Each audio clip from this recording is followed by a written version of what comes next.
গাড়ীখন যাবলৈ দিয়কচোন।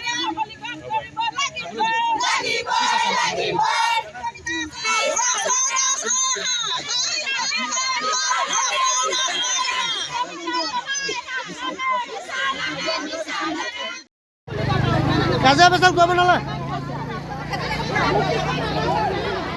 আমি যিখিনি পইচা আমি পাবলগীয়া আছিলে, আমি আজি 3 মাহৰ আগৰ পৰা গছ পুলি ৰোৱাৰ পৰা আৰম্ভ কৰি যিমান কষ্ট কৰিলে আজি এবছৰে হ'ল। আমি গোটেই মহিলাখিনিয়ে গোটেই যি আমাক কৰিবলৈ দিছিলে অসম চৰকাৰে, আমি গোটেইখিনি সকলো কাম কৰি শেষত গাঁওবুঢ়া ডাঙৰীয়া ওচৰলৈ আহি ফটো উঠিলোঁ।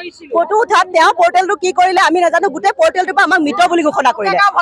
গোটেই যাওক আৰু তেখেতে এজন আমাক এতিয়া আমি এইটো নিউজৰ চেনেলত আমি ক'ব বিচাৰোঁ শিক্ষিত লাগে আমাক।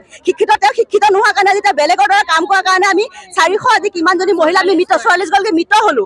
আজি এইখিনি মহিলা আমি মৃত হোৱাৰ কাৰণে আমাক কি হ'ব চাওকচোন, ৰেচন কাৰ্ডৰ পৰা নাম কাটা যাব, আধাৰ কাৰ্ডৰ পৰা নাম কাটা যাব। আৰু যদি আমি মৃত অৱস্থাত থাকিলে আমাৰ ল'ৰা ছোৱালীৰ ভৱিষ্যত কি হ'ব? আমাৰ 10,000 টকাতে প্ৰয়োজন নহয়, আমাক সকলো আঁচনি লাগে। আমি হ'লেও দৰিদ্ৰ সীমাৰেখাৰ তলত থকা মহিলা গোটেইখিনি। আজি এই নিউজ চেনেলৰ যোগেদি মই মুখ্যমন্ত্ৰী ডাঙৰীয়াক এটাই কথা জনাব বিচাৰিছোঁ যে আজি আমাৰ দক্ষিণপাট গাঁও পঞ্চায়তৰ অন্তৰ্গত 4টা ভিঅ'ৰ মহিলা উদ্যমিতা আঁচনিৰ পৰা বঞ্চিত হ'ল। কাৰণ গাঁওবুঢ়া ভুলৰ বাবে হওক বা কাৰিকৰী দিশৰ পৰাই হওক, আজি বিসংগতিয়ে হওক, 400 মহিলা আজি 444 গৰাকী মহিলা অলৰেডি মৃত বুলি ঘোষণা হৈ গ'ল। কাৰণ আমি সকলোখিনি মহিলা বৰ্তমানেও জীয়াই আছোঁ। আজি মৃত বুলি ঘোষণা হোৱাৰ লগে লগে আমি সকলো সুবিধাৰ পৰা আমি বঞ্চিত হ'লোঁ। ভৱিষ্যতেও আমাৰ কোনো ধৰণৰ সা সুবিধাৰ পৰা চাগে আমি বঞ্চিত হৈয়ে ৰ'ম। গতিকে মুখ্যমন্ত্ৰী ডাঙৰীয়াক এইটোৱে অনুৰোধ জনাইছোঁ যে আমাক এই আঁচনিৰ পৰা বঞ্চিত নকৰি আৰু সকলো সা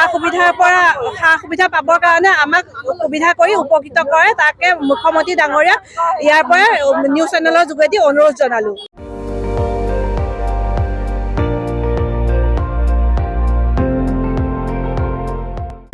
আপুনি চাই আছে ND24, সৰ্বশ্ৰেষ্ঠ নহয় সৰ্বোত্তমৰ দৌৰা।